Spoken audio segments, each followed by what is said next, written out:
հարցերի մասով։ Չէ, ես նոր որ խոսում ենք այդ հարգարժան դատարան, նայեք, ամեն հաջորդական նիստերից պարզվում է, որ ստեղ արդարացում չկա, ոչ թե մենք ենք համոզվում, մենք առաջի օրվանից համոզված ենք, այս մեր ժողովուրդը տեսնելով համոզվում, որ արդարացում չկա, դա քաղաքական պատվերա, որ օգոստոսի 12-ին Բագրատ Սրբազանը եւ իր աջակիցները պետք է չլինեն ազատության մեջ, որ Ամերիկայում Զանգեզուրի միջանցքը հանձներ Ալիևին, հիմա եկել է երկրորդ փուլը, պետք է ձգենք,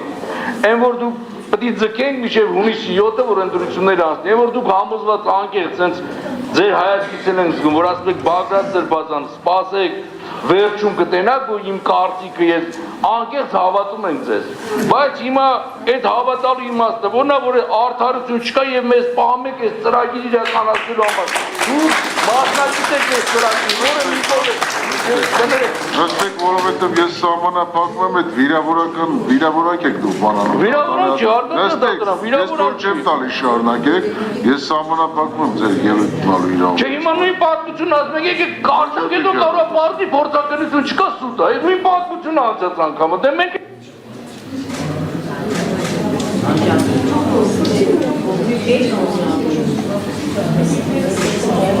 Thank you.